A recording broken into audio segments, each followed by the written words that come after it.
gente trocou porque em 2020, quando a gente ia fazer, eram 5 datas e era no Apollo. Depois da pandemia, a gente não conseguiu casar 5 datas das 5 cidades novamente, sendo nos mesmos teatros. Então Nova York trocou porque eles ofereceram 25 de junho, mas no Palladium Theater, né, no Apollo. A gente está para fazer agora nos outros países, eles vão seguir mais ou menos o mesmo formato que foram nos Estados Unidos, que é o mesmo formato que a gente faz aqui. O máximo que a gente vai fazer é sempre ver uma música ou outra do Michael que fez mais sucesso naquela região e trocar para pôr no show. Não, nenhum familiar do Michael foi assistir a gente. Existe uma questão muito séria, muito complexa na relação entre os familiares e o espólio. É um negócio que não cabe a mim aqui falar, mas não foi dessa vez ainda. A gente teve muito problema em Nova York porque o teatro lá fazia parte da Union, que é uma espécie de sindicato, e o atendimento da equipe técnica foi muito ruim em vários aspectos, não no sentido de não querer nos atender bem, no sentido de que eles são ruins mesmo, e eles tinham uma série de normas, e a gente às vezes pensava, os caras são incríveis porque eles estão lá e bababá, e não, nem sempre, sabe? Eu voltei com uma visão muito diferente, de verdade. A gente pensa às vezes, a gente tem muito que aprender com os caras, e não. Em Nova York, nesse teatro especificamente, a minha equipe detonava, dava de 1000 naquelas pessoas. Não só na qualidade do trabalho, mas na qualidade da tratativa, a forma de tratar com os outros, enfim. Muito emocionante ter o Paulinho da Costa lá, assistindo o show, aplaudindo, vendo ele se emocionar com a gente. Mas foi mais emocionante receber depois o feedback dele, as coisas que ele falou. Depois disso a gente se falou muito já. Isso foi mais emocionante ainda. Emocionante porque independente de qualquer problema, de qualquer perrengue, eu esperei 20 anos por isso, né? Meu primeiro convite para fazer show lá foi em 2002, quem me acompanha sabe. E independente de qualquer coisa, a gente estava no centro do entretenimento, cara. A gente estava na esquina da Times Square. Um grupo de... Quando você escuta a vida inteira que não vai dar certo, que não vai chegar em lugar nenhum, e você se depara na esquina do metro quadrado mais caro do mundo, onde você tá lá fazendo o teu show que você montou, rodeado de uma equipe brasileira que você montou, é no mínimo a sensação de vitória. E para quem tá perguntando, eu tenho um elevador que ele é fixo, não desmonta, aí eu tenho outro elevador igual, que ele se desmonta em 5 partes, e em breve terei mais uma surpresa para vocês. A gente viaja aqui, a gente manda o cenário ou por caminhão ou ele vai no ônibus. Lá não tinha como, mas a gente teve 2 empresas que atenderam a gente. Eles montaram o nosso cenário, mas por um problema que a gente teve no show de Nova York, a gente não conseguiu levar o elevador. A galera que segue a gente sabe que esse ano fazem 10 anos que a gente faz o tributo. Desses 10 anos, pelo menos 8, a gente ficou muito focado no formato que a gente tinha antes. Como esse ano também completa 30 anos da estreia da Dangerous Tour, eu resolvi dar um tempo no outro formato e focar na Dangerous.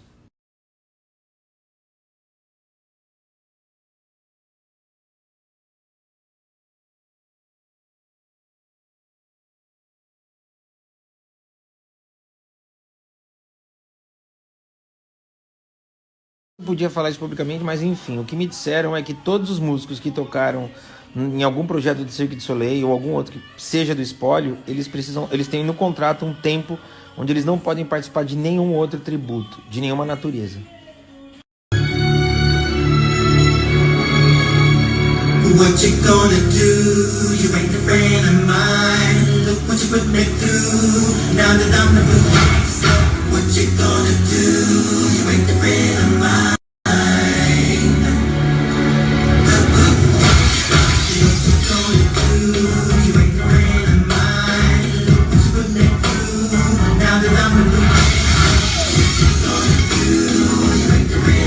Tem uma curiosidade dessa passagem. O Kevin Dorsey que meio que pediu, que ele falou, pô, Herberg, eu tenho uma das músicas que eu mais gostava de fazer, a gente ficou muitos anos sem fazer, a gente podia fazer uma passagem aqui, né? E é uma das favoritas da banda, a gente passou com ele, foi muito bom.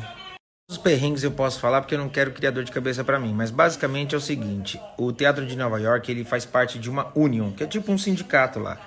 E esse sindicato, ele tá lá para cuidar do teatro e para fazer a coisa acontecer da melhor forma. Mas por muitos perrengues, porque é o seguinte, ninguém da minha equipe podia tocar em nenhum equipamento até que o profissional de lá, que fosse sindicalizado, autorizasse. Ou seja, uma montagem de palco nossa, que normalmente dura 2h30, lá durou 5.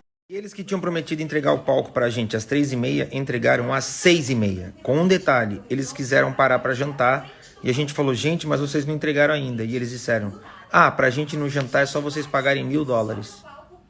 Pensa. Quem assistiu o show de Orlando ou Los Angeles sabe que a gente estava com o nosso cenário, porque as duas empresas que atenderam a gente lá montaram o nosso cenário pra gente. Só que em Nova York, num dia antes do show, eles chegaram pra gente e falaram: olha, já que vocês trouxeram o cenário, a gente tem uma taxa, $15 mil. Por isso não usamos.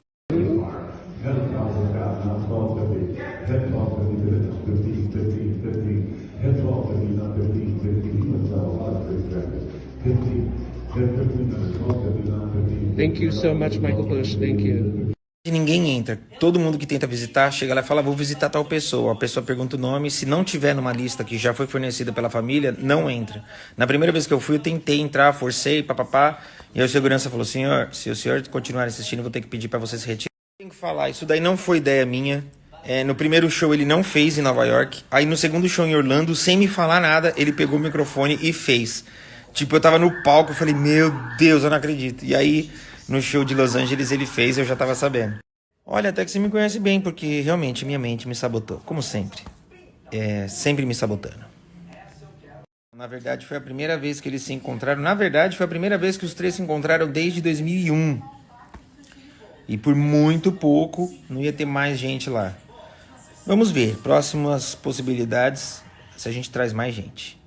O mais difícil de todas é que a gente tem uma equipe que, apesar de ser pequena, porque a gente faz um show que precisaria ter uma equipe aí de no mínimo umas 20, 25 pessoas, a gente viaja aí entre 17 e 18 pessoas, é pesado, é caro. Muito.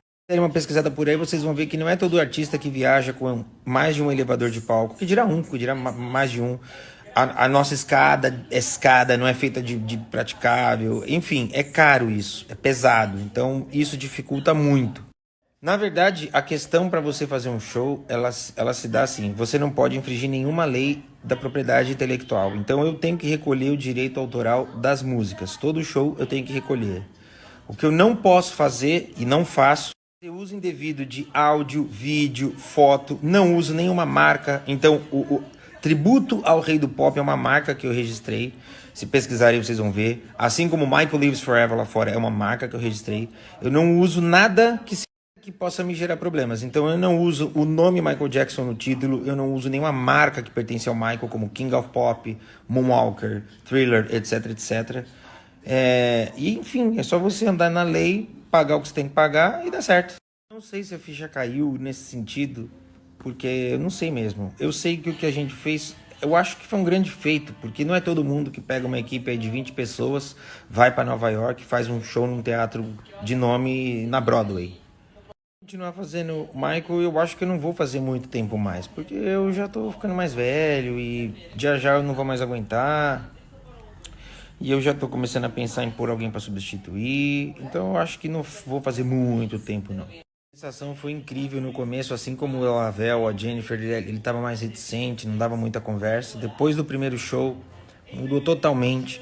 Ele é um cara muito generoso, ele é um cara muito querido, ele é um cara que conhece tudo do Michael. Foi o diretor vocal e co-diretor musical do Michael, então ele sabe muitos segredos, ele sabe gestos do Michael, ele sabe como que se dava a coisa toda.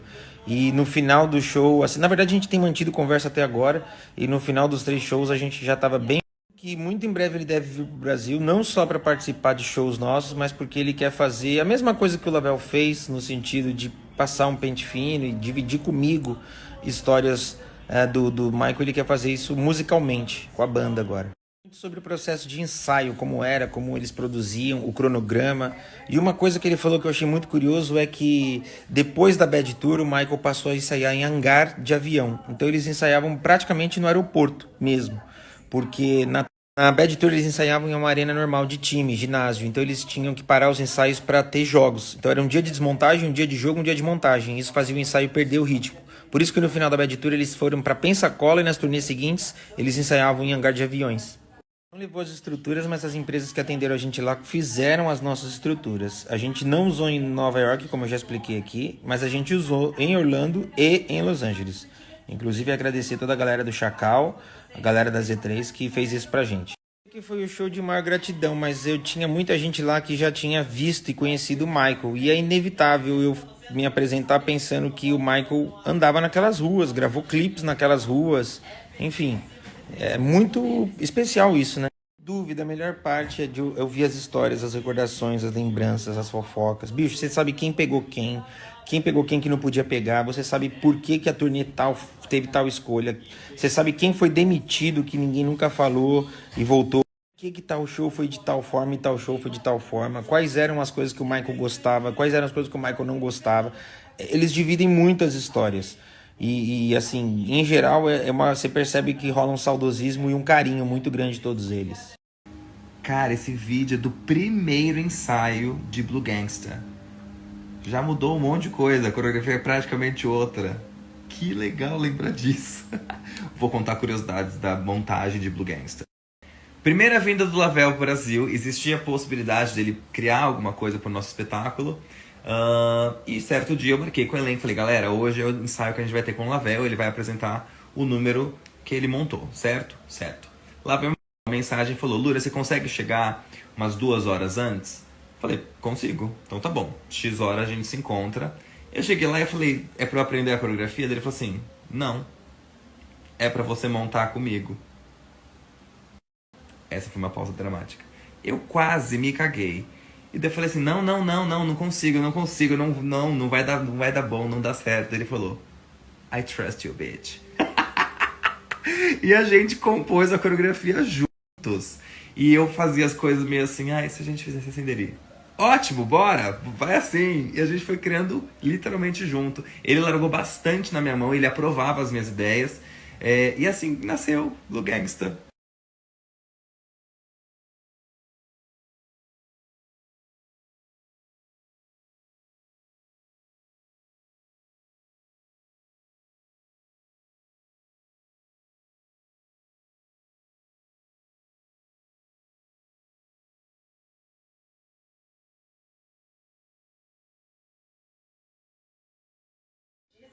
Tô aqui no hotel esperando a hora de ir pro Quali Stage e tá passando a minha matéria de novo na Record aqui no Rio de Janeiro.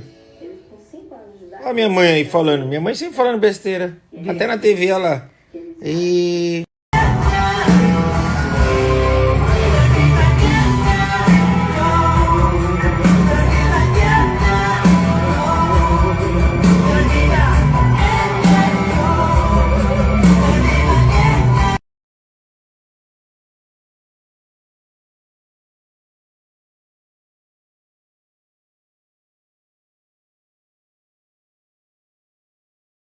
Galera, se liga só, tô aqui no camarim. Se liga isso aqui que eu ganhei do Robson, do Atelier for Paper Design. Olha isso aqui. Tudo que você imagina, só que mais feio porque tá com a minha cara. Tem álcool gel, tem algodão, tem